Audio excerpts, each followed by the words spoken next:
All the candidates ready to fire on all cylinders.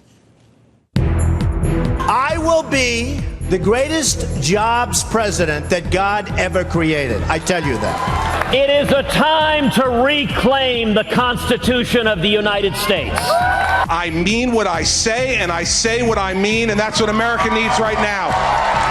We will make that journey from hope to higher ground. I want to be president to defeat the enemies that are trying to kill us. We are going to change the government into something that looks more like a well-run business. This is very clear. We need to secure the border, period. Today begins the journey to take America back. Hello, I'm Jim Gilmore, and today I'm announcing my candidacy for the Republican nomination for President of the United States. Creating jobs is our highest moral purpose, and we will move to get that done. The next President of the United States must reestablish our leadership.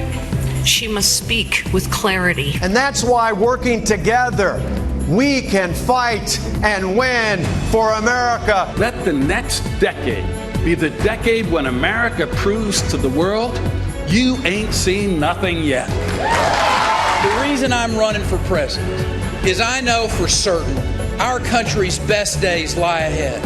I will take money and power out of Washington and put it back where our Constitution says it belongs, in the people who earned it. I live in an exceptional country where the son of a bartender and a maid could have the same dreams and the same future as those who come from power and privilege. It's nobody's turn. It's everybody's test, and it's wide open, exactly as a contest for president should be. And one of the 2016 presidential candidates kicking off that 5 p.m. Eastern debate is former HPO CEO Carly Fiorina. She's here to go on the record. Nice to see you, Carly. Great to be with you, Greta. Thanks for having me.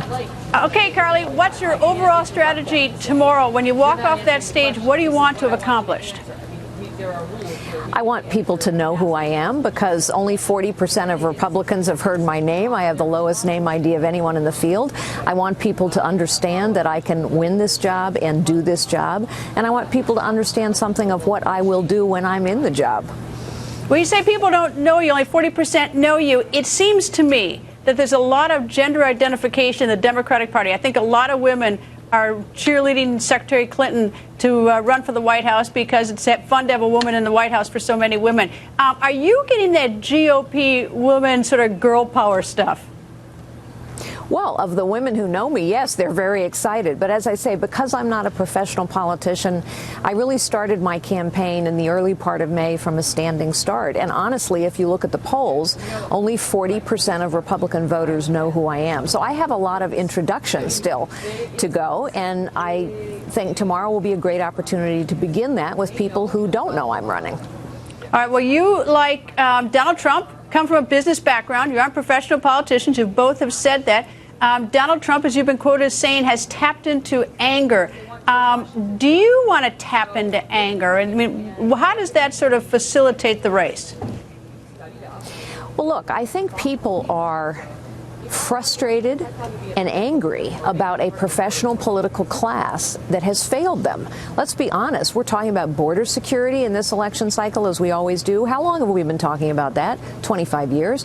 How long have we known the border was insecure? At least 25 years. How long has the border not been secure? 25 years. How long has the VA been a stain on our honor? How long have we been talking as conservatives about shrinking the size and power of government? And yet it gets bigger and more powerful every single year. Yes, worse under Obama. But the truth is government has been getting bigger for almost 50 years. The political class has failed people.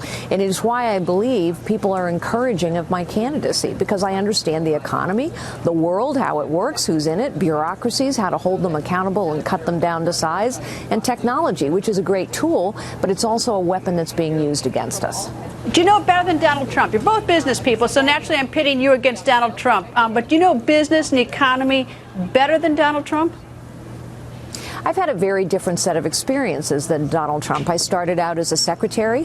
I went on eventually to lead the largest technology company in the world. So it's a very different experience set of working my way up, of building businesses in the technology sphere. As well, I have, as I mentioned to you, I know more world leaders on the stage today than anyone running, with the possible exception of Hillary Clinton, only I didn't do photo ops. I've wrestled with bureaucracies. I know what they are. I know how we need to hold them accountable. I know, for example, how important zero-based budgeting is, and I understand technology. And I actually think in the 21st century that matters a lot. All right, you mentioned bureaucracy, that you know bureaucracy. Here in Washington is the bureaucracy, but we also have enormous divide. I mean, it's like the Hatfields and the McCoys, and so nothing gets done. Do you see yourself as any sort of unique ability or something, not to agree with your political opponent, but somehow get people on the same page to have a common goal? Can you do that? Yes, and you know how? By tapping the power of citizens. Citizens, whether they're Democrats, Independents, or Republicans, know something's really wrong. So let me give you an example. Zero-based budgeting. It's a fancy term for knowing where every single dollar is being spent so that we can justify some dollars and get rid of other dollars. You know what I would do? I would go into the Oval Office and ask the American citizens to take out their smartphones, and I'd ask them a very simple question. Do you think it's important that we know where your money is being spent? Press 1 for yes, 2 for no. They will vote. They will press 1 for yes. And what does that do? It uses the power of citizenry to put pressure on the professional political class to act. We know politicians respond to pressure. Carly, thank you very much. And after tomorrow night, more than 40% will know you. And I hope you'll join us again on the record. Thank you, Carly. Always a pleasure. Thank you, Greta.